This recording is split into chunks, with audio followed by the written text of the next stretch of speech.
Hey everyone, it's Joe. If you like what we do here on the show, consider supporting us on Patreon. Just $5 a month gets you access to our entire bonus episode catalog, as well as every regular episode 1 full week early. Access to all of our side series that are currently ongoing, and our back catalog of those as well. Gets you ebooks, audiobooks, first dibs on live show tickets and merchandise when they're available. And also gets you access to our Discord, which has turned into a lovely little community. So go to patreon.com/lions led by donkeys and join the Legion of the Old Crow today. Lions led by donkeys.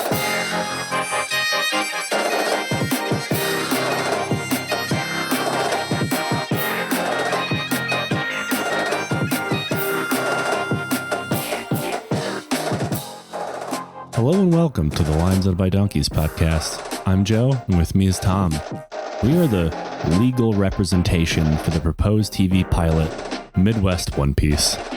We're responding to multiple lawsuits on behalf of Disney, Shonen Jump, Goku, and Purdue Pharmaceuticals. We made claims that Goku, as his day job, operates as an assassin. We understand this now to not be true, and he has never once been fined by the Dutch police for illegally parking his Nimbus Cloud. We also understand that One Piece is the property of Shonen Jump and Ichiro Oda. And as far as we know, Disney has never once cut off anybody's hands for IP theft. Furthermore, we would like to apologize to Purdue Pharmaceuticals for the assumption that, even in a post-apocalyptic version of Michigan, that there would only be one loose oxy pill on the market. How you doing, buddy? I'm doing good. I like that even in the post-apocalypse, the Sackler family still have robust supply chain economics for the Oxycontin supply specifically for Detroit. It's kind of like that thing in, Children of Men, where the joke is like, what if the rest of the world is normal? Britain just chose to be like that. It's like in the post-apocalypse, like the Detroit is like the bullet farm for oxys. That was the most realistic lawsuit I could think of, is Purdue Pharmaceuticals being really mad that we would claim that even when the world ended, they wouldn't be able to crank out oxy pills. Yeah, and Morton Joe is just like, do not become addicted to pain relief. Getting a legal notice from Goku. I have never once had a traffic citation, I'll have you know. Oh. Though I still firmly believe Disney has cut off at least one person's hand. Oh, definitely. Like, it's like the whole thing with Disney that like nobody has died in the park because there's tunnels underneath to cart the body out, so it's like pronounced dead off the grounds. I believe that why do you think all Disney characters have those big gloved hands? The original ones are cut off and they're replaced with the giant gloved hand. Oh, what's the name? Cast members. That's the people in the costumes. When the cast members take the costume off, the hands are just the same. It's the cost of giving fealty to the mouse.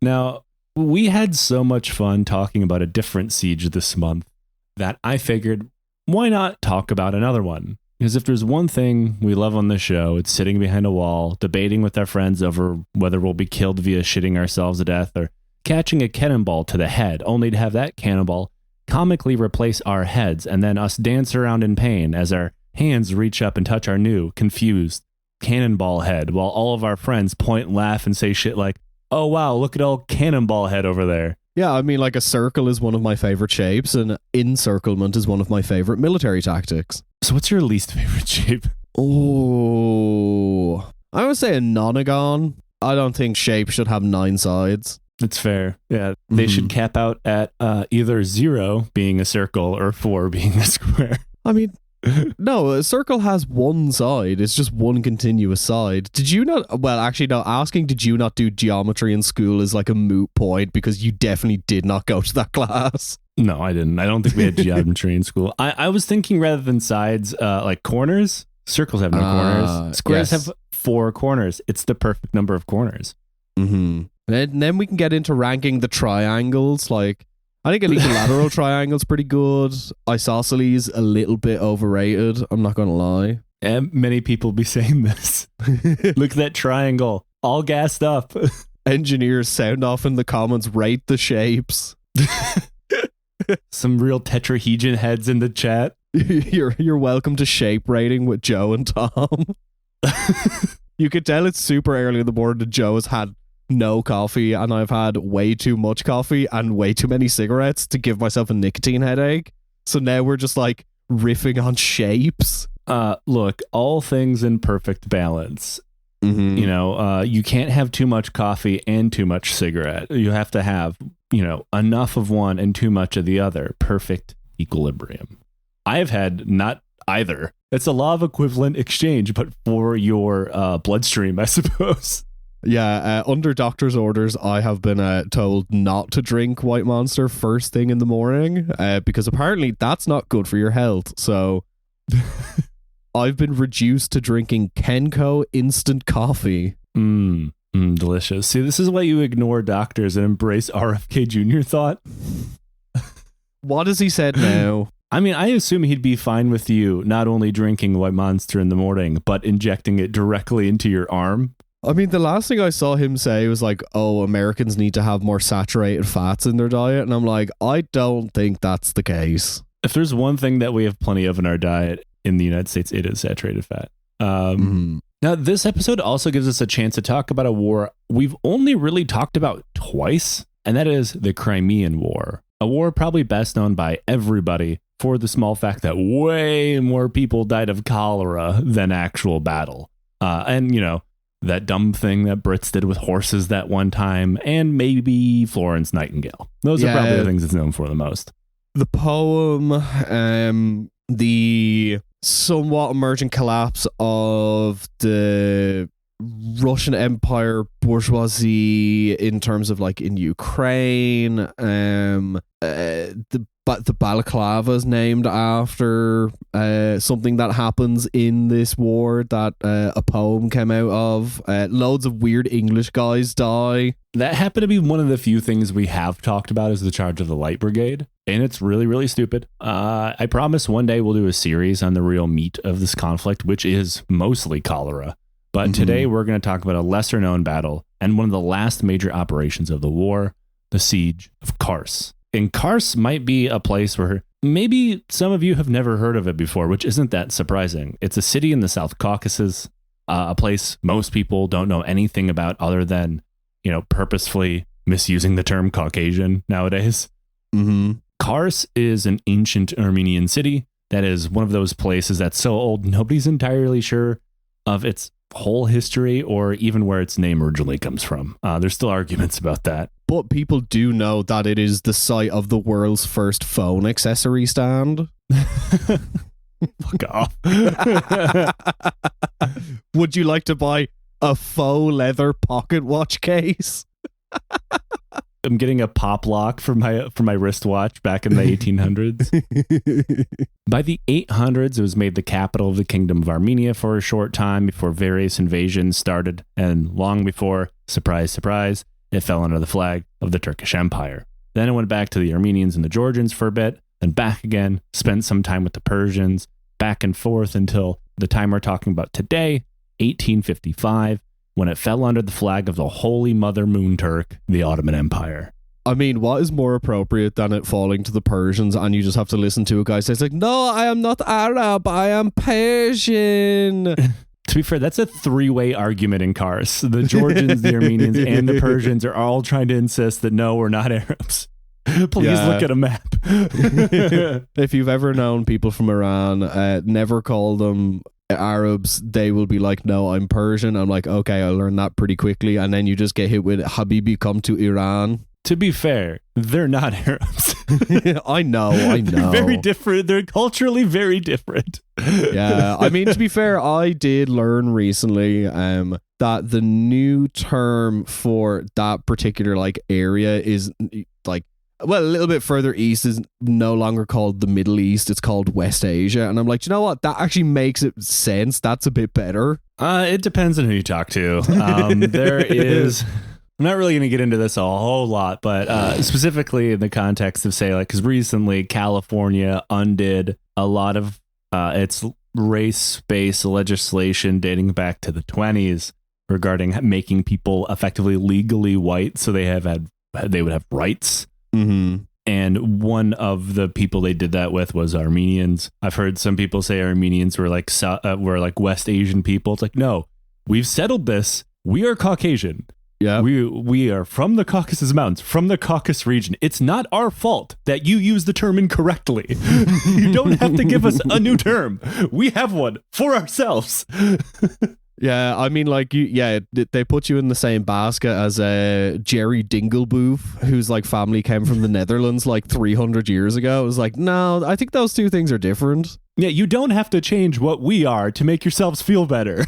Like, yeah, Georgians, Armenians, Azeris, we're all Caucasian people. Yeah, what we need to do, and this is like my my most anti-fascist take, is that like we need to balkanize the white race. We need to bring back Lombrosan ethnic identities. Is like, get the calipers out.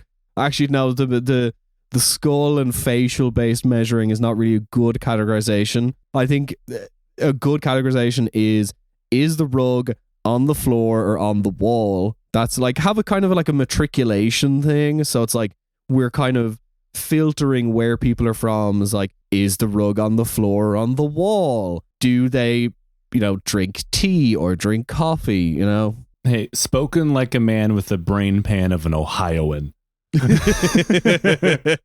Does their car have a catalytic converter or not?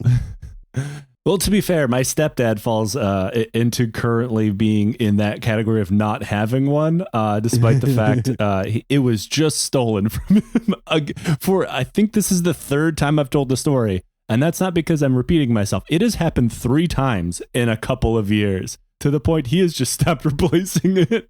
Yeah, through a weird combination of factors, now your stepfather is just categorized as Tajik. We don't know why. They're just like he's filling out the little like bubble sheet, and like looking at the results is like, why is it saying I'm Tajik? I don't really get it, but okay.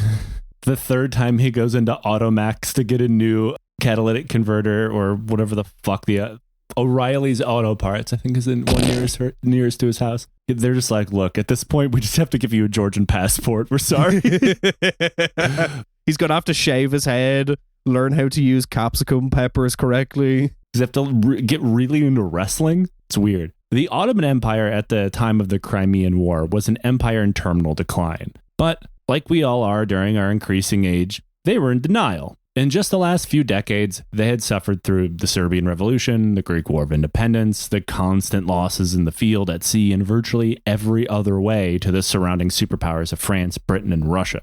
They take away one piece of land, one piece of power, one bit of influence at a time. We've talked about this before, but just to hit on it again, Russia was doing the classic invading bit by bit from the east, while the French and the British were doing that as well, before swinging back around to exploit the Ottomans from within, to prop them up against the Russians to keep them from gaining too much of the dying empire. That isn't to say that the Russians didn't also do this from time to time. Like, there was a point where they sent troops to Constantinople to protect the Ottoman government. Everyone was doing everything they could to part out the Ottoman Empire like a really shitty Buick Skylark. Yeah, just the Russian soldier getting deployed to Constantinople and suddenly he becomes Mstislav the Muslim. Actually, hold that thought. This might come up later. Oh, fuck off. I know I've said this multiple times on the show, but it remains one of my favorite historical topics just because of how ridiculous everything is. But the Ottomans, desperate to reform and stabilize themselves, took out massive loans from the French and the British that they could not pay back, which was, of course, by design. They had fallen for the sovereign payday loan scam known as a debt trap. In turn, the Europeans set up offices within the empire to service these massive debts. These offices eventually employed more people than the Ottomans' own Ministry of Finance and effectively put them in control of the Ottoman budget, a power they used to in turn take out more loans from themselves. It's fucking amazing, honestly. I love over-leveraged collateralized debt that is then used to subsequently loan out more money, therefore further collateralizing more assets and contributing to the destruction of your empire. I'm not sure what the British Belt and Road system would be called, but, tea and horses. It's the 1800s. The British haven't invented a belt yet. the Ottomans pulling up and says like, hey, let me hold $5. Let me hold 5 onions. At this point, the Sultan is working only in like hard cash because sovereign debt has just taken. They put a giant boot over the Sultanate palace. He's just like trading in like turban wraps, so it can be like, oh yeah, I'm like working outside the system, man. Like the government controls the currency. Like I'm breaking free. I'm leaving the matrix. You want to buy 5 onions? I've invented onion coin.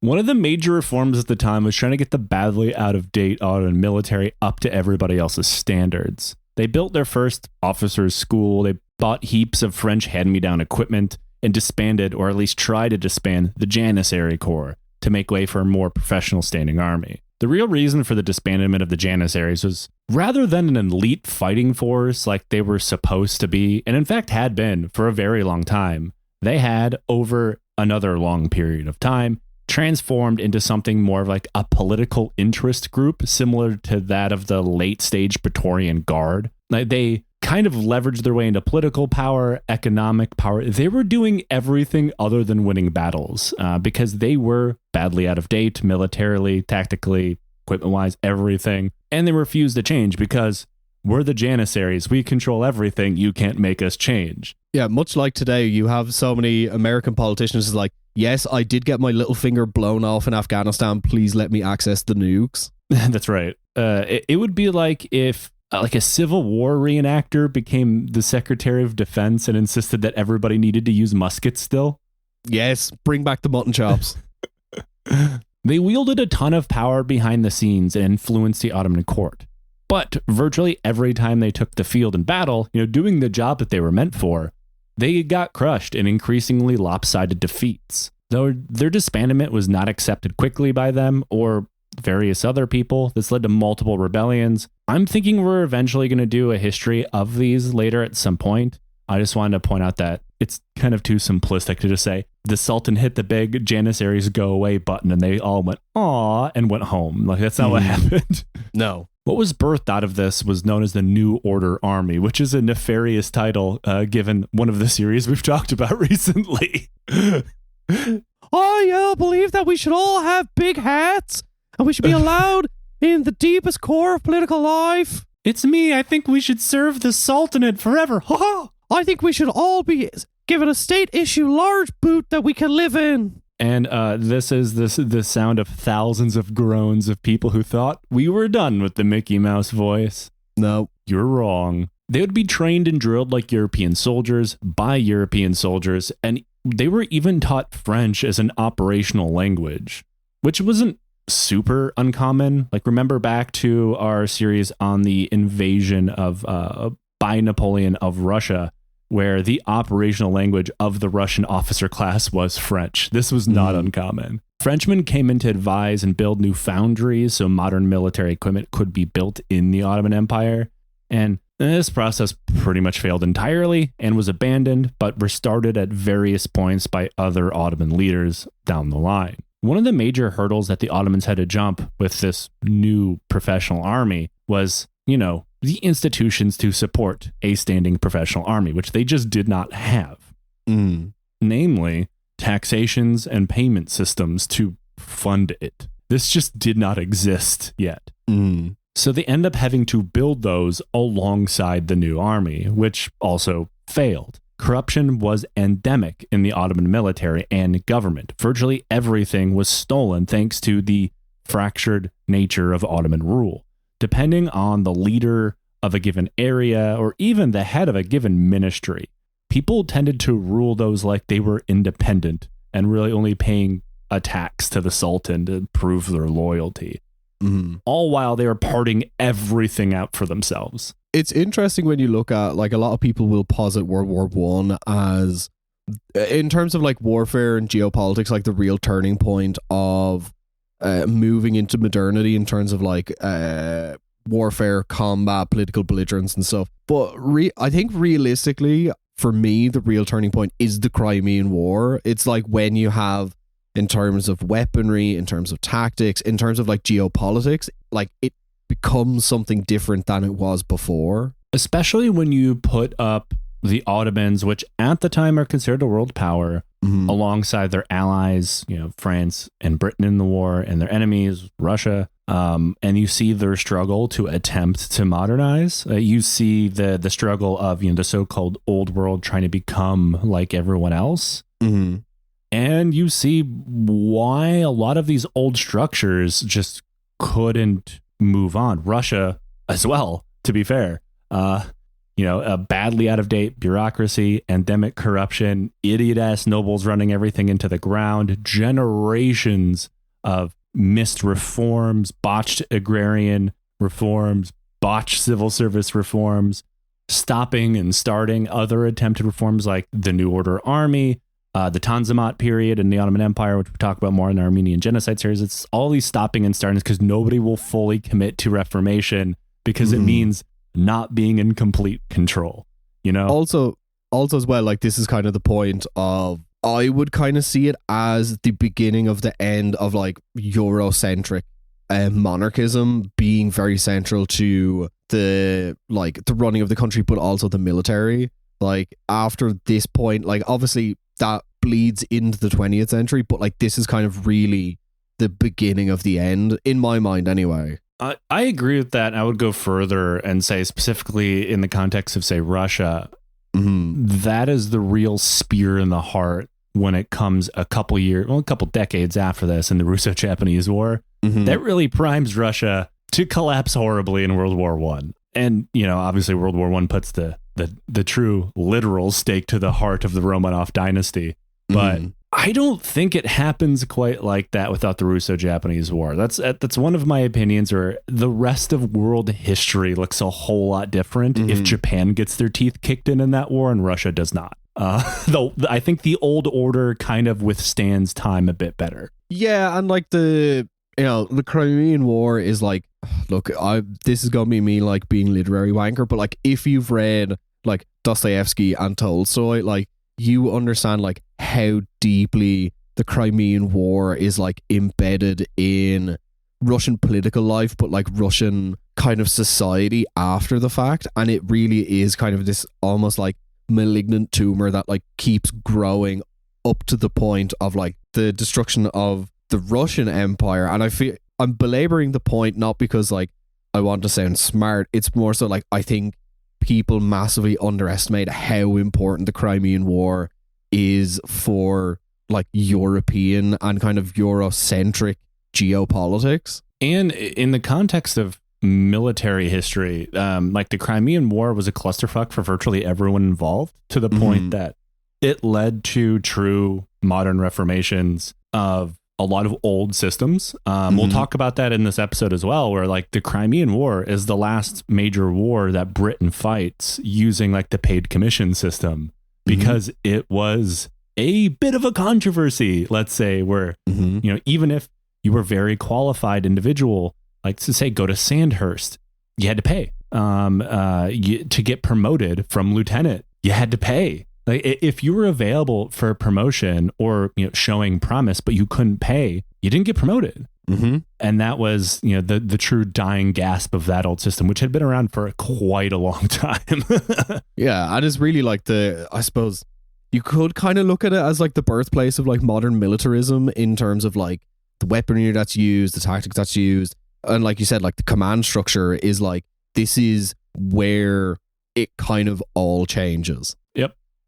So stay tuned to more Crimean head stuff when we eventually do that series. Now, through all this attempt at modern, the New Order process, the Ottomans are eventually built a corps of around 30,000 men, which is tiny when you think of how big armies were getting back in the day. And since they were the one group of quality professional soldiers that the Ottomans had at their disposal, leadership was terrified of sending them into the field. And in fact, they were actually really terrified of even sending them anywhere other than Constantinople, worried that if they moved them away, it would make the government possibly susceptible to a coup, or some janissaries or janissary adjacent loyalists might see it as a chance. So they just kind of stood around while janissary rebellions constantly popped off, and they just kind of kept their best soldiers close at hand in case anything threatened them personally. As the Crimean War kicked off in 1853, virtually none of the professional Ottoman force was in the field. Instead, the Ottomans fell back on what they always had: levied armies of local conscripts and militias pressed into service. And I know what you're probably thinking: wasn't everybody using large armies of conscripts? Yes, largely. But the main difference is say when you're conscripted in France or Russia even, let's say, you'd go through a standardized form of training. You'd get your uniform, learn how to march, learn how to use your gun, learn how to be a soldier. I'm not saying that the training was magnificent. I'm just saying it existed. How conscription generally worked in the Ottoman Empire is regional base. So a dude from the government would just rock up to your village and snatch a whole bunch of men that looked vaguely of age and throw them into like a column marching out. They would get no standardized training, no standardized issuance of uniforms or even boots. They'd get nothing. They'd get a rifle and kind of told, hey, by the way, in case you haven't heard, we're fighting Russia. Mm-hmm. Like, oh, okay. Like, there very little thought put into it. And they were supported by, for a lack of a better term, militias. These militias were normally made up of Kurdish, Circassian, or other loyal Muslim levies. And these were generally used to keep non-Muslim troops in line as a kind of death squad. We've talked about them before, but we'll talk about them more a little bit later on. In short, the makeup of the Ottoman military was more of a bunch of random guys than an organized military structure, because that's what had always worked for the Ottomans in the past. The officers of the Ottoman military who did take to the field had once again become political monsters.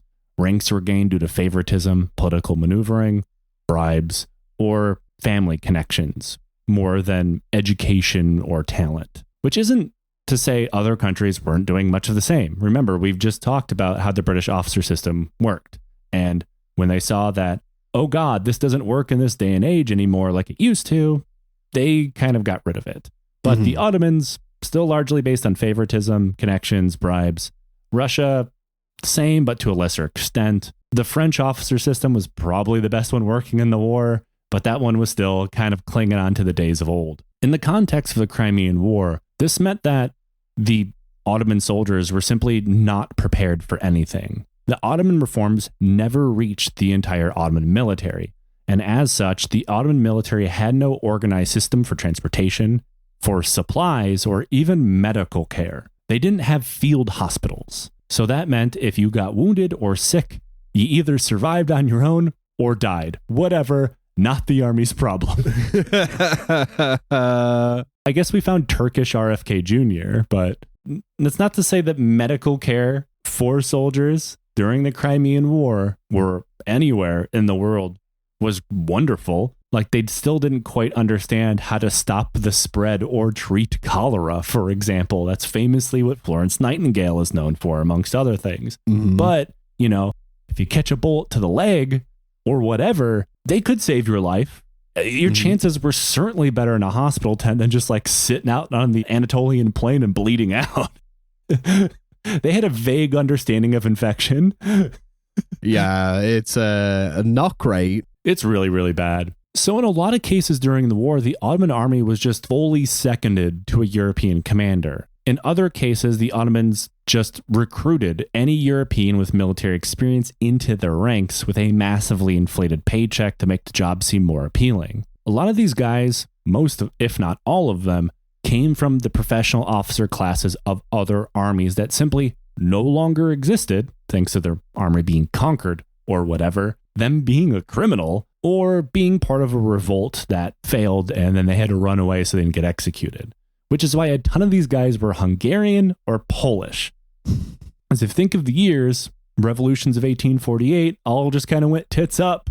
And a lot of those guys, well, a lot of the Germans simply moved to the United States. We've talked about that before. But a lot of people ran to the Ottoman Empire because they knew they'd be safe there. And with their professional education, they'd get a pretty sweet gig. They would take Turkish names, attempt to learn the language. Sometimes they converted to Islam. Sometimes this was forced. Other times it was not. And then they would climb through the military and political ranks of the empire. Some of these guys ended up being incredibly powerful within the Ottoman Empire. My name is Muhammad Gunta. Very nice to meet you. Actually, hold that thought. Oh, fuck off. This is the part of this story, this episode, that is going to hit you, Tom, with constant curveballs. This is like being hit by Kentaro from Fist of the North Star. Except Kentaro is now named like Ismail Pasha. And this is where we find ourselves in 1855. The siege of Sevastopol, the real central theater and effort of the entire Crimean War, had been going on for about a year at this point. The Allies, that being the French, the British, and the Ottomans, had been attempting to break the Russians there, and it was slowly working. That is, of course, when everyone wasn't shitting themselves to death by the tens of thousands thanks to cholera and dysentery. The Russians were desperate to take pressure off their men trapped inside of this shitting death palace. So Tsar Alexander II ordered the Russian commander of the Caucasus, Nikolai Muravyov, to advance into the Ottoman-held Caucasus and draw Allied attention elsewhere. Muravyov was a classic when it comes to imperial attitudes towards the people that they consider subjects. He was born in St. Petersburg. He had spent most of his very long military and political career putting down revolts throughout the reaches of the empire, mostly in the North Caucasus against Dagestanis and Chechens. To the Tsar, he was something of an expert on what they called the mountain peoples. And by that I mean he was a horrible fucking racist. So I guess what I'm saying, he was your average Russian guy. How do you defeat an enemy who's scooting along the ground on their ass? He attempted to invade Chechnya, but his entire army was defeated via double leg takedown. And there's just Chechen guys doing double leg takedowns of horses. He saw the Caucasians, both north and south, as either Arabs or Persian invaders into what should be Russia. He called Dagestanis, Chechens, Armenians, and Georgians black monkeys and black asses, which are common slurs you'll still hear today. Jesus Not Christ. so fun fact, yeah. He also thought that they were lazy and mostly useless, which you can imagine meant his soldiers, which were drawn mostly from that area, really hated him. Yeah. It was common for Russian commanders to control their men through brutal violence, and Muravyov was a commander during the Napoleonic Wars. He's old, and if you remember our series on Napoleon's invasion of Russia, life in the Russian army was so horrible, so brutal, and so short that families held funerals for their boys before they were conscripted because they knew they would never be coming back. So if he fought in the Napoleonic Wars, he's in his, 70s at this stage? Yeah. He's quite old. Fuck. He's old in a time where an old Russian military commander generally doesn't live that long, which means he is the meanest old fucker you've ever met. Yes, unkillable. And this kind of brutal treatment of Russian conscripts had not gone away because commanders had no reason to think that there was a problem with it because, hey, we won, right? It must be working. Now, Kars was chosen as a target because if taken, it could act as a gateway into the Ottoman Caucasus and possibly scare the Ottomans so badly they might sue for peace separate from the Allies and pull their troops out of Sevastopol. Kars was another outpost of the Ottoman Empire like so many others. Staffed mainly by untrained conscripts supported by local militias and commanded by an entrenched kleptocratic dickhead named Zarif Mustafa Pasha. Oh, ding, ding, ding, ding, ding, ding, ding. Another guy who's a dickhead called Pasha. It's a trend.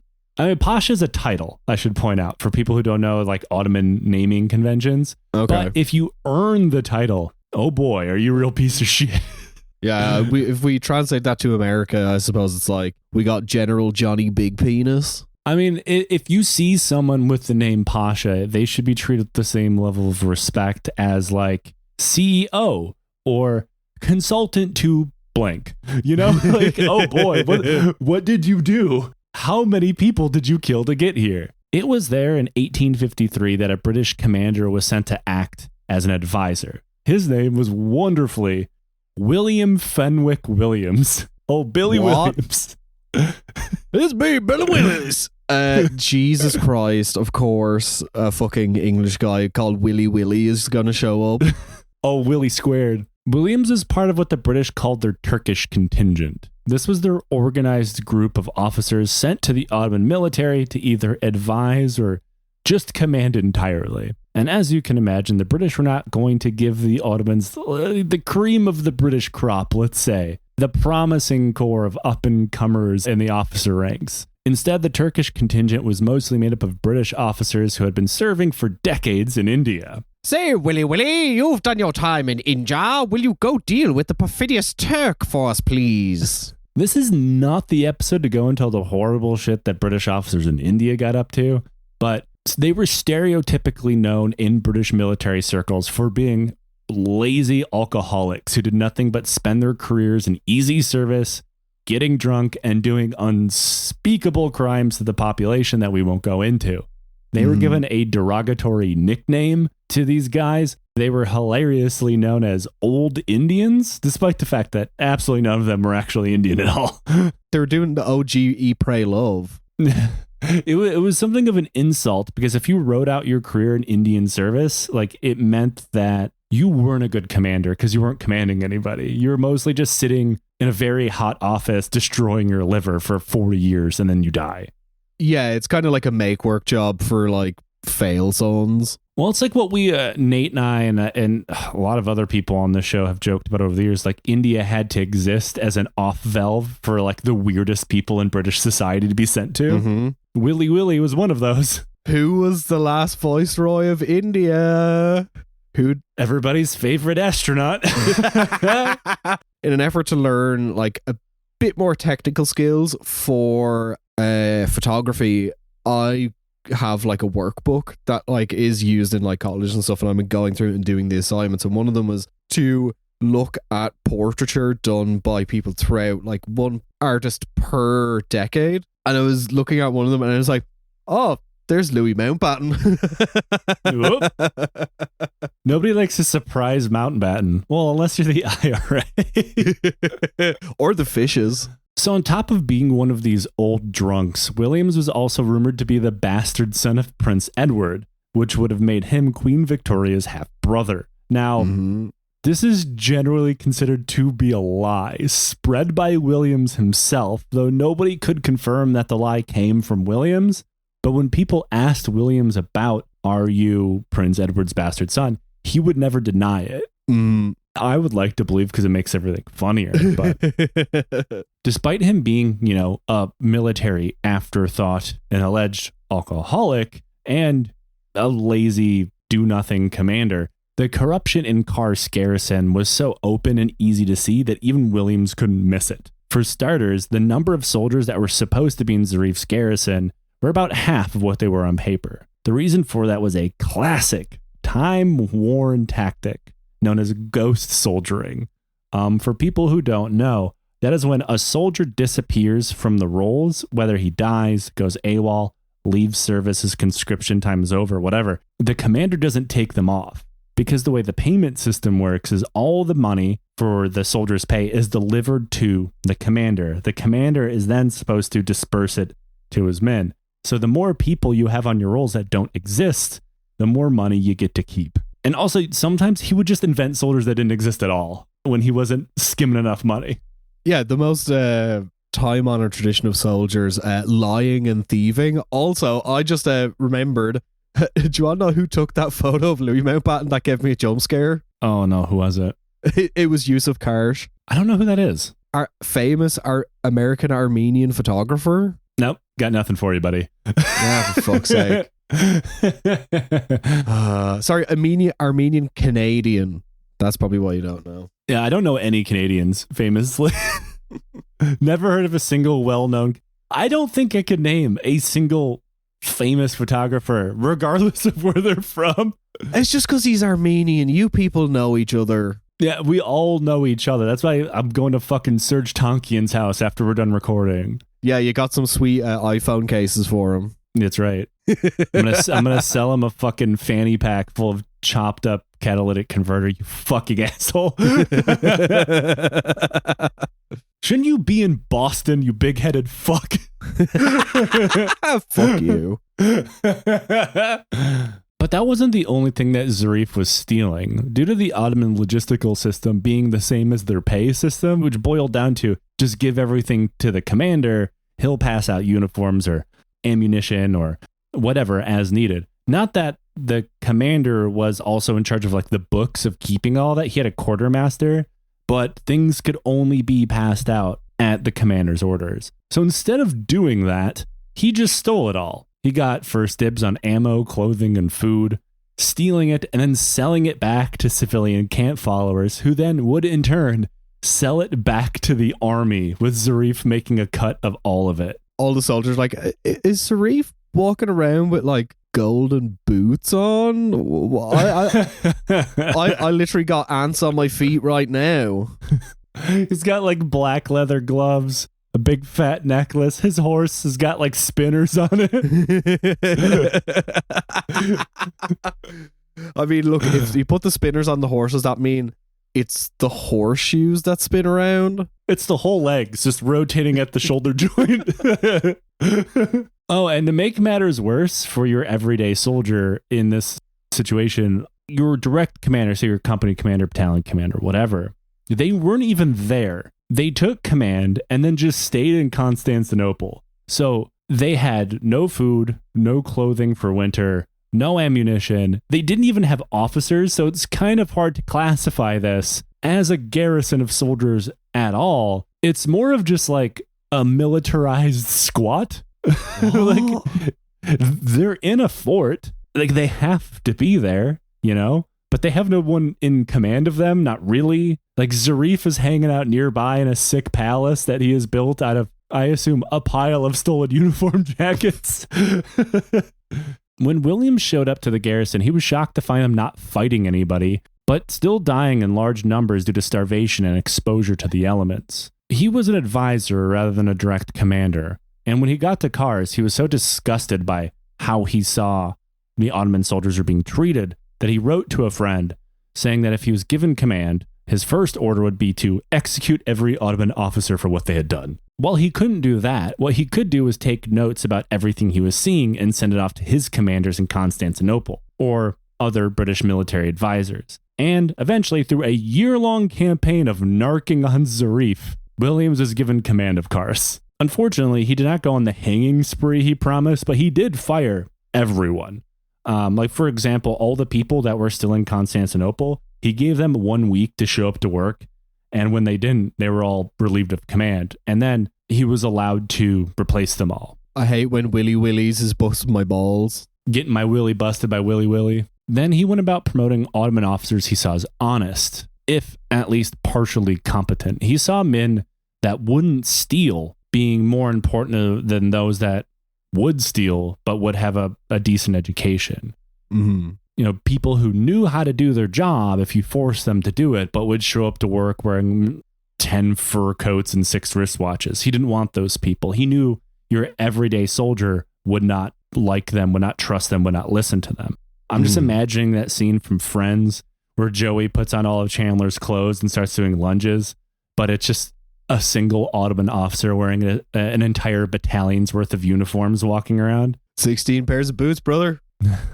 One of the men that he came to rely on was Mehmet Vasif Pasha. Vasif was Georgian from Guria, which is interesting if you've been listening to our Patreon series about the anarchist Republic of Guria that's coming. He was sold into slavery when he was a child and grew up in Constantinople. Like most slaves during that time, he was converted to Islam by force. He took a Turkish name, but became an artillery officer in the army. From there, he rose through the ranks, becoming a military governor of several places before ending up as William's second in command. Then, lacking any logistical system to speak of, Williams had to build one so that his garrison of about 16,000 men, now blanketed in snow by December, would survive. He tasked that to a British officer, William Olferts of County Armagh. So there's your random Irish guy for the episode.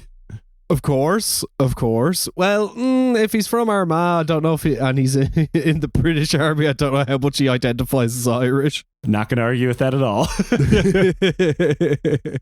He also tasked other British and Ottoman officers with rebuilding the Kars fortifications, which the last commander, of course, allowed to fall into disrepair. And in a revolutionary move, began training the garrison for the first time. This is left to an Ottoman officer named Emir Bey. Bey, again, being a title. Except his real name was Charles de Schwarzenberg, a French-born Belgian noble.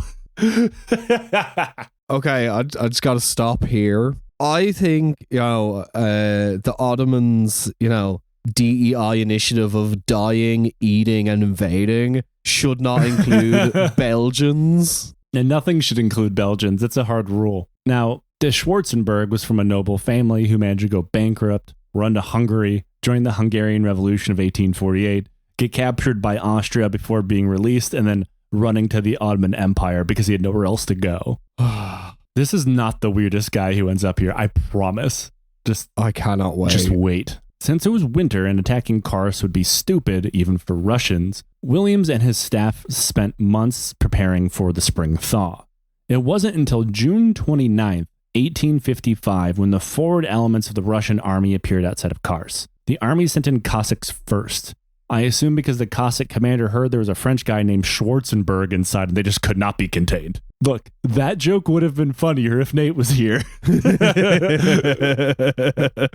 In response, Williams deployed his own cavalry to confront them, but this turned out to be a pretty big mistake. You see, the Ottoman cavalry weren't uniformed, trained cavalry. They were militia, and we've talked about this specific kind of militia before, the Bashi Bazouks. They're primarily Albanian and Circassian men sent to places where the majority population was from Turkish or Muslim.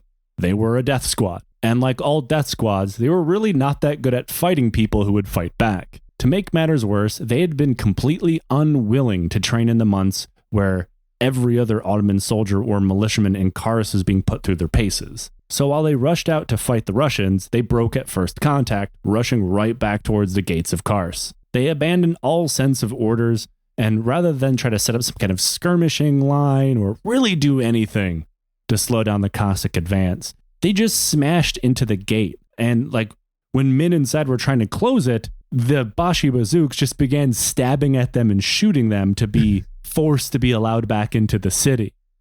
In the chaos and the confusion they created to try to force their way back into Kars, the Russian infantry began to advance because their commander saw this clusterfuck as an opening where they could just possibly skip any kind of siege and just storm right into the fortress. Yeah. That is when the British commander of the exterior redoubts, Captain Thompson, lowered his artillery, filled it full of canister shot, and began pumping it into the advancing Russians at near point-blank range, which generally solves most problems, I will say. Yeah, I mean, when you're making human mulch, you're in a good place. Yeah. Anytime a whole bunch of ball bearings are zipping out of a barrel of a cannon and you can make eye contact with the guy doing it, you're not long for this world. Yeah. Now, this broke any idea of storming the gates, and they quickly withdrew. From there, Muravyov dug his forces in for a siege. And since the whole point of this thing was to scare the Ottomans into withdrawing from Sevastopol, this actually was a better idea anyway. Because the longer you're chilling in Kars, the more time they have to worry and pull their men back to maybe relieve the defenders or break the siege or whatever. So he hung back, occasionally firing artillery, but never really all that much. The goal was to wait out the supplies of the defenders and win via starvation. Despite the city holding, news of Kars under siege did exactly what the Russians wanted it to. Panic rippled through Constantinople, and as soon as the Ottoman commander of the war effort in Crimea, Omar Pasha, heard of the siege, he immediately demanded to move the Ottoman army away from Sevastopol and relieve Kars. And Omar Pasha is a guy we'll certainly talk about more when we eventually do a series in the Crimean War. Is another one of those guys that could only really thrive in a place like the Ottoman Empire. He was Serbian, an officer in the Austro-Hungarian army, and all the way up until he got caught literally red-handed breaking into his unit's safe to steal money inside, at which point he deserted, ran to Bosnia, converted to Islam, was circumcised as an adult, and commissioned into the Ottoman ranks. He's dedicated, I'll give him that much. Look, maybe he was suffering from phimosis or anything. Don't put the circumcision down to just an aesthetic choice. Maybe it was medically necessary. He had that mental illness where people have hate a limb and needed to be cut off, but he just really hated his foreskin. Oh, he had BID, body integrity disorder, aka the thing that made the eunuch maker cut people's legs off. There you go. Yeah. we will not be pursuing that sentence anymore. Go listen to Beneath the Skin. We did an episode on the eunuch maker.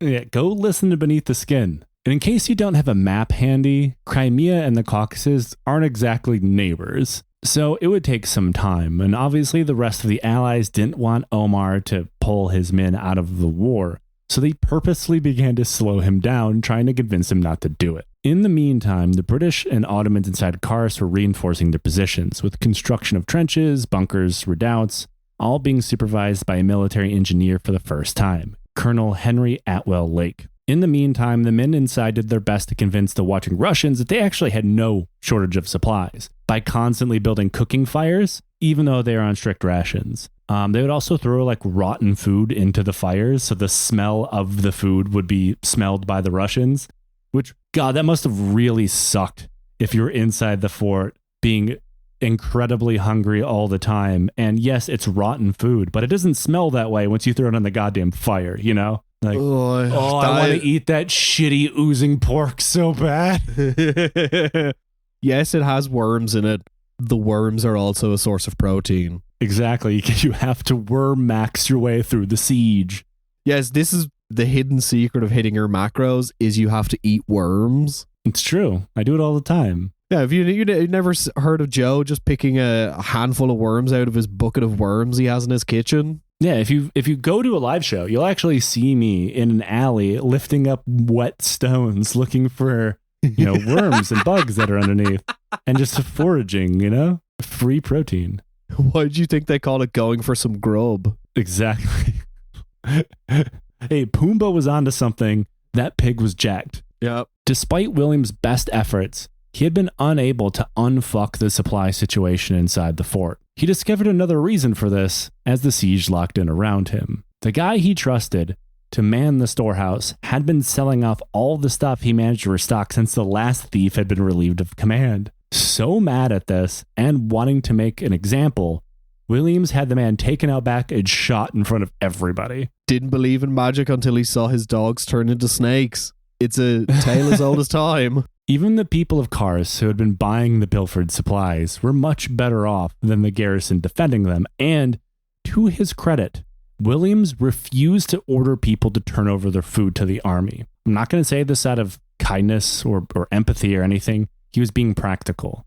He was worried that if he did do this, which most military commanders would do, it would cause an uprising, which he would not be able to handle. Soldiers were soon forced to live on little more than barley soup and whatever could be scavenged. However, Williams and other officers spent their own money to try and buy food back from the people of Kars to give it to their soldiers, as well as strict orders for any soldier under pain of death to never steal food from the locals. And I need to point out here, much as I hate admitting it, he seems like a pretty good officer, all things considered. Mm-hmm. I know we tend to shit on officers around here, and for good reason, but we have to give it up for a real one.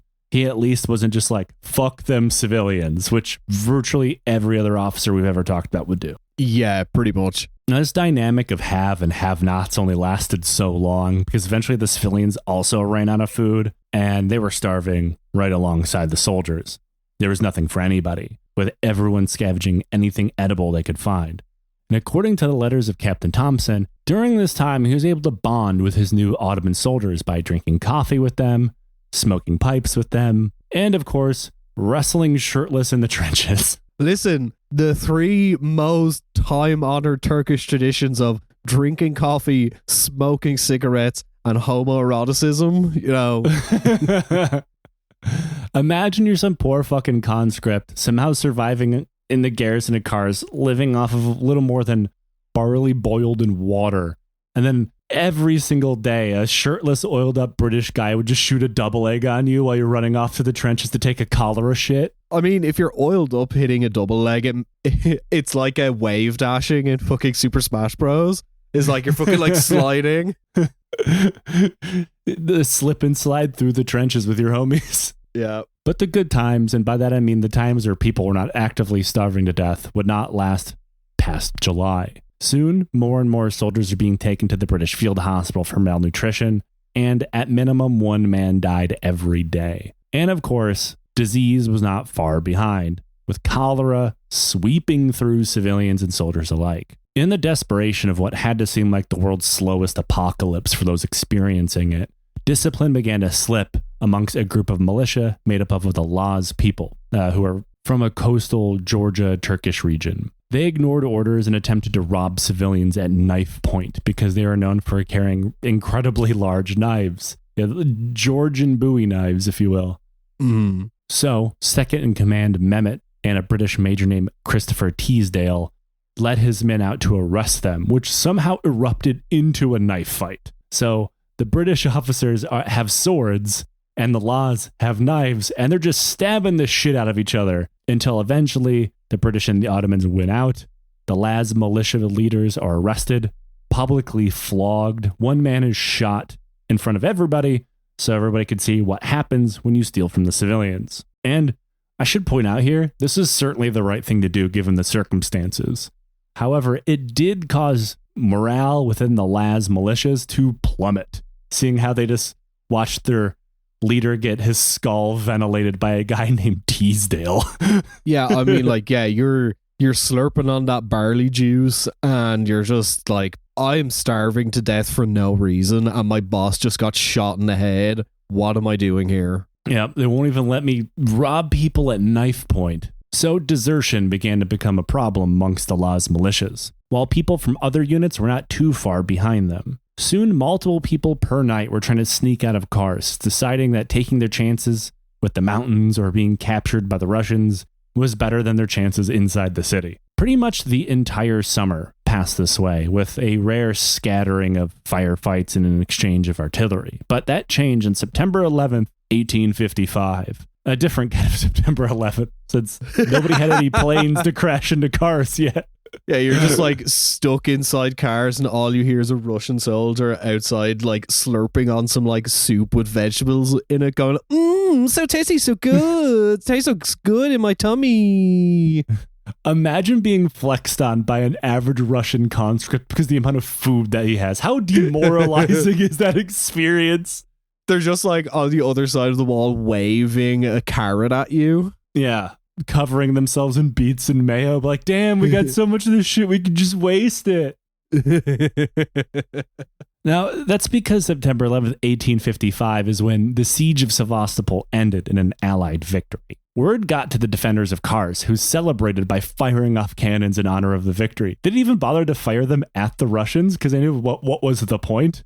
They just kind of fired them into the air. However, over on the Russian side of the line, Muratoff was pissed. And he knew now that, fuck a siege, I have to take Kars immediately.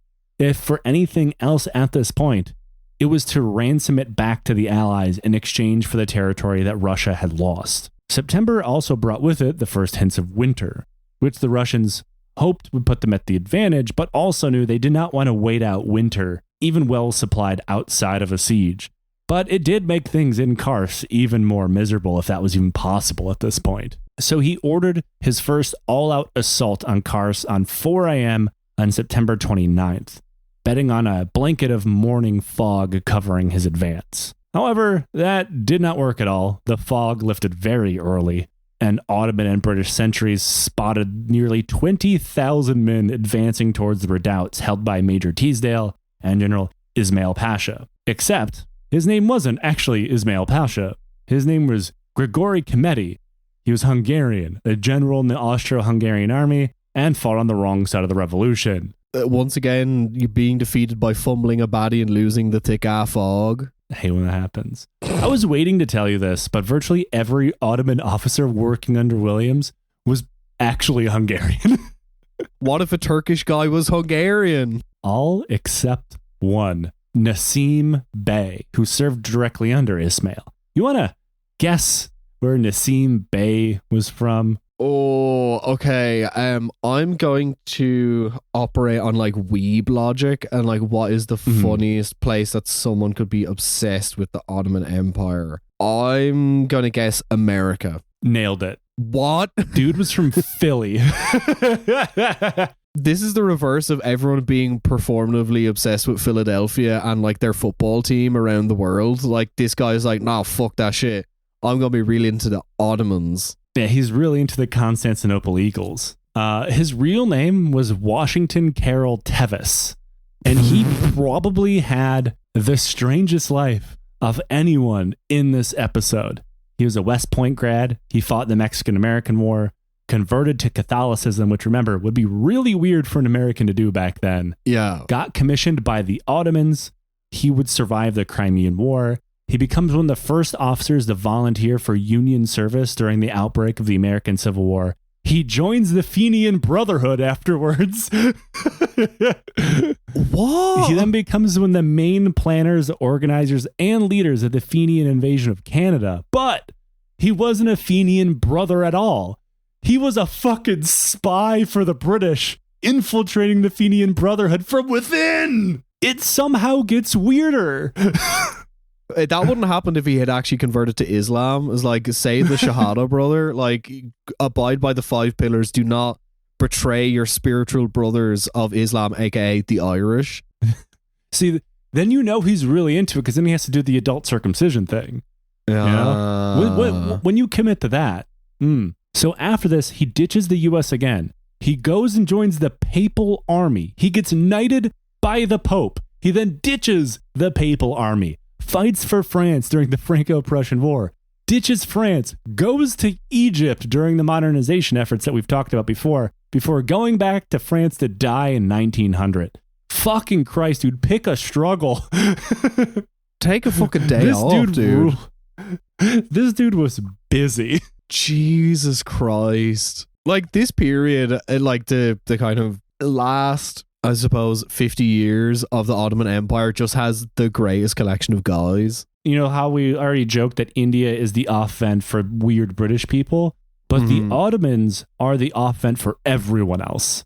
Yeah. If you show up and you have something to offer the empire, professional military education, whatever, they're like, yep, sure, welcome aboard, Bey, Pasha, whatever. We don't give a fuck. They don't give a fuck. I mean, they're just kind of what like UAE does today. Based on slavery. Instead of Habibi come to Dubai, it's fucking Habibi come to Constantinople. Yeah, pretty much. Getting ye old letter-based Instagram DMs.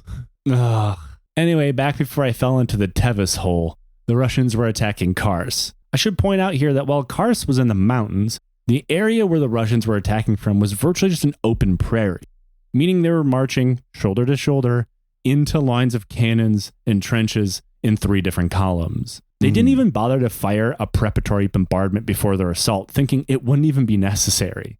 They thought the men inside Kars would be so diseased and starved that they wouldn't be able to put up any fight at all. But they were wrong. The men manning the trenches and shitting cholera all over one another fought tooth and nail. The Russians were torn to shreds as their band played alongside them.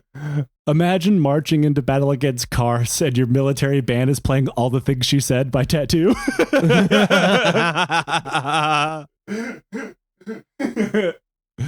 According to a letter written by Williams, the Russians had, quote, advanced with his usual steadiness and intrepidity. But in getting within range, he was saluted with a crushing fire of artillery from all points of the line. This unexpected reception, however, only drew forth hurrahs from the Russian infantry as it rushed up the hill and redoubts and breastworks.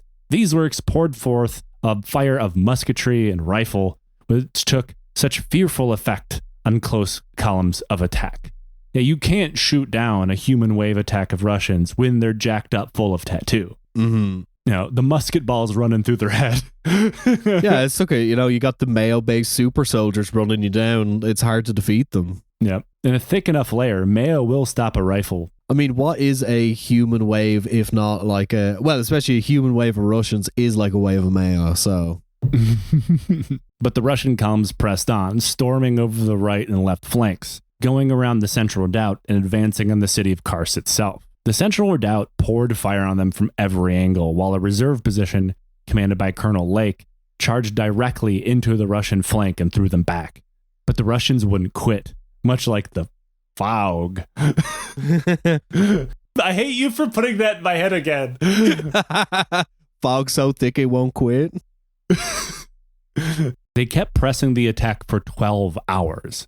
They'd take the trenches, only be thrown out of them again by a countercharge, only for the Ottomans to again be thrown out of them. Each time they'd be retaken with bayonets, knives, trench clubs, shovels, and I assume by more than one British or Ottoman soldier pinning a man down and vomiting all over them like they're rage zombies from 28 Days Later. Because remember, they're all sick as fuck. It's like getting the shit kicked out of you by a skeleton in a uniform. Happy late Halloween. The Russians had been mauled, leaving behind nearly 7,000 dead and at least 10,000 further wounded, limping back to their camp. One of the first things the Ottoman soldiers did was loot the dead for winter clothing and any food they might be carrying in their pockets. Quite literally, a run your pockets situation. Hey, give me those pocket onions, bitch. Who has beets now, motherfucker? Taking loose fucking chopped up boiled beets. The defenders, however victorious, were still in a dire situation, though. The cholera outbreak was not going away and was claiming more and more men as they grew weaker from starvation.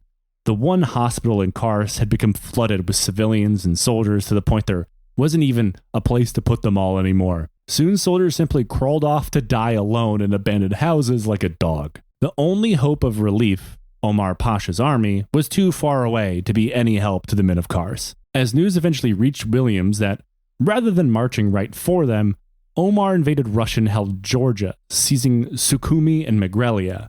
And while he had won, he was too bogged down to make it to Kars anytime soon. As the Russians maintained the siege and Williams is coming to accept that no help was coming, October turned into November, and with that, Williams is faced with sitting through the winter in Kars with no food, no medical supplies, more cholera than anything else, and of course the Russians still outside. He decided he needed to order a surrender, but before he made it official, he told all of the foreigners serving in the Ottoman army, hey, you might want to take this chance to run for it. Mm-hmm. I've heard that you're not going to be treated so well.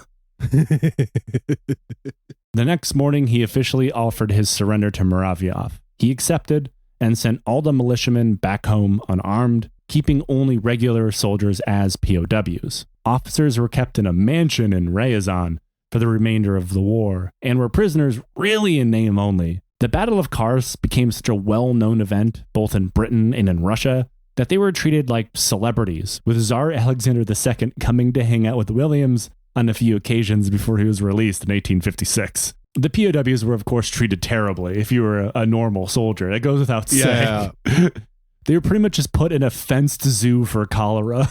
Yeah, if you're an officer like Willy Willy, you might get to hang out with the Tsar. I don't know. Yeah, they just hung around and drank and talked about the battle. This battle all but revitalized William's career and reputation. He was made a baron. He was promoted. He was given just about every award not called the Victoria Cross. Afterwards, he was made British Commander of North America during the American Civil War. He held several governorships before finally dying in 1883. Teasdale became the first South African to be awarded the Victoria Cross and became the personal aide-de-camp to Queen Victoria. Whoops. Not good. Yep. So it was actually kind of a funny side story here. When Tevis went back to the U.S. to serve in the Union Army, he would then run into Williams. He was, in Canada at the time, but would travel back and forth to D.C. to talk about how not to let this war spill over because the British were kind of sort of helping the Confederacy. Yeah, so they did run into each other again. And like, oh shit, sake. What up, Ismail? Like, don't go by that anymore. My name is Brian now. There's actually even rumors, unsubstantiated conspiracy theory, I suppose is the best way to put this, that their connection between Williams and Tevis is how Tevis became an agent for the British Empire. But we don't know for sure. Oh, interesting. Yeah. So maybe he was encouraged to go back and join the Union to be a spy, but we don't know if that's true or not. He seemed to really only spy in the Fenians. I mean, listen, he's definitely on the side of the British because who did they hate most? Yeah, exactly. The terms of the Treaty of Paris that ended the Crimean War gave Kars back to the Ottoman Empire, and the Ottomans gave portions of Russian Georgia they had just taken. And thankfully, as we all know, nothing bad ever happened in this region ever again. The end. Mm-hmm. I'm really happy that peace has been brought to the Caucasus and Crimea specifically. I'm really happy that nothing bad has happened or continues to happen there. Yeah, nothing ever happens. Yeah, especially in the Caucasus. Tom, we do a thing on this show called Questions from the Legion. If you'd like to ask us a question, you can support us on Patreon. $5 gets you absolutely everything, including Discord access, where we have a whole channel dedicated to Questions from the Legion. Today's question is, biggest restaurant pet peeves. What are they? I'm picking from the way this question was framed as like, what about restaurants pisses you off, rather than, something about some other asshole in the restaurant pisses you off. Yeah. I fucking hate fusion restaurants. If I see a restaurant that's called something X Fusion, I know it sucks and I'm not going to it. I'm sorry. A lot of people are probably mad at me about that opinion, but I've yet to be proven wrong. Joe has decidedly come out against Tex-Mex, the original fusion. No, that's the difference. Tex-Mex is not called like Mexican-Texan fusion restaurant or whatever. Like, if it's a restaurant that takes two things that have no business together and calls it a fusion something, it is ass. It's always because it's going to do both of those things badly. Yeah. Okay, so I have a million of these. So 1, it's too bright in there. 2, the music is too loud. 3, if it has those stupid metal stools that you can't sit comfortably on, I am like stealing something. If they make you, yeah, fuck it. I'm stealing something. I'm stealing your napkin holder. I hate because a lot of places in London will have like, it's a discretionary surcharge on it so you don't have to tip. But like, I will like tip anyway. But like, I've gone to places where like they'll try and double dip on it, where like they won't let you know there's a discretionary charge on it. Yeah. What else? Ooh, I hate when they charge for sparkling water. No, you should not charge for water. Give me the free sparkling water. And also, I have one to add going off of your tipping thing. If you are in a place where tipping is not normalized, and you know that restaurant staff are paid a legal, decent wage, meaning that they do not have to live off your tips, and they try to slip in the tip thing anyway because they know you're from a place where tipping is normal. Yeah. Pisses me the fuck off, especially as someone like I live in a city that isn't like heavily infiltrated by Americans, so it's not really much of a thing here. But if you go to Amsterdam, yeah, every single fucking place will ask for a tip. And I'm not against tipping waitstaff. Of course I'm not. I'm American. I'm grown up with this being a normal thing. But it's a place where it's not normal. And they know if they just put it first, that you'll reflexively do it. Yeah. Like I always tip just because I worked in the service industry for a while, and it's like, I find it actually, you get like, especially over here, they might give you like a free drink or whatever at the end, and usually I'm pretty like nice to the wait staff. I'm just like chatting away to them or whatever. A pro tip for anyone listening: if you're looking to go to a restaurant and you've looked up the menu online, if it looks like a somewhat decent restaurant and it has a massive menu, it is going to be dog shit, because there is no way. Anything with a massive menu is going to be shit. Anything. You can't have a kitchen that makes that many things good. And I should add another addendum onto my tipping statement so people don't get really mad at me. The places where this happens, the restaurant's taking that money. They are not giving it to the wait staff. Absolutely. Oh, also, I will, and this is like a real pet peeve with particularly like living in London, is if I'm going out for a meal, and especially if it's somewhere nice, like I went for a nice meal, it's like last week or maybe the week before. It was really, really nice, and in like this little booth, food is really good, drinks are really good, but like there was constantly the people behind me were like taking photos of their food with the flash on, and I'm like, I know like influencers need to get their bag too, but please be like somewhat couth with your photos. Like, I don't need you to see in the periphery of my vision like you taking a million photos of your food while I'm trying to have a conversation. Maybe I'm just old. This is me being unk coded now. It's like, no, I don't want the music too loud. I don't want it too bright. I don't want to see your fucking phone. No, I'm in full agreement. I think that I have been to restaurants with you where we've experienced all of those things. Yeah. Like, there's a place where the music is supposed to be loud. You go to those places because the music is loud. You don't want to be surprised by loud music, especially while you're eating. A normal pub situation that has loud music, fucking hate that too.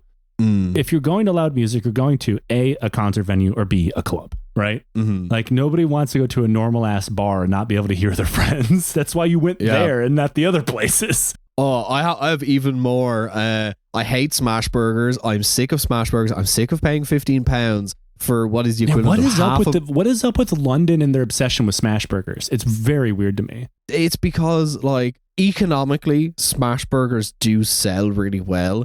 They use less beef. They take less time to cook. So your turnover of covers is way higher. And you can do them quite easily for takeaway. Okay. And, like, you can make more of them in terms of storage for, like, in your cold dry store underneath or near the grill. They're easy to prep. I saw some weird trend thing. Yeah, like this is a me huge showing trend. My age. I don't understand what these kids are eating anymore. You know what I'm saying? But also, in addition to that, I hate small plates so much. It's like, no, I don't want to eat 6 small plates of something and pay the equivalent for like 2 meals just for me to feel full. Let me pay 20 quid or 25 quid for something that is a proper size plate, that is an actual meal. I don't give a fuck. I don't want to pay £6 for olives. Especially if you don't know what you're getting into because they don't advertise themselves as that place. I've had that happen to me before. I was very unhappy. Mm-hmm. Anyway, that's 2 old people yelling about restaurants. Hey, if you want to, like, anytime we travel and like travel for work or whatever and go for lunch, it's like 90% of the time me and Joe are just like, just get a burger. It's fucking easy. Yep, and that has only backfired on us on a couple of occasions. That burger that we had in Glasgow the day before the show sucked. Oh, that was not good. It was so bad that I just didn't have. I mean, our tradition, or at least my tradition, when we travel for work, is living off of horrible Tesco sandwiches. And the meal deals, which I do not recommend. But the burger was worse than a Tesco sandwich. Yeah, it was like you ate your burger, your fries. I gave you like half of my fries because I was like, this burger sucks. I'm just going to finish it and then I'm done. Yeah. Yep.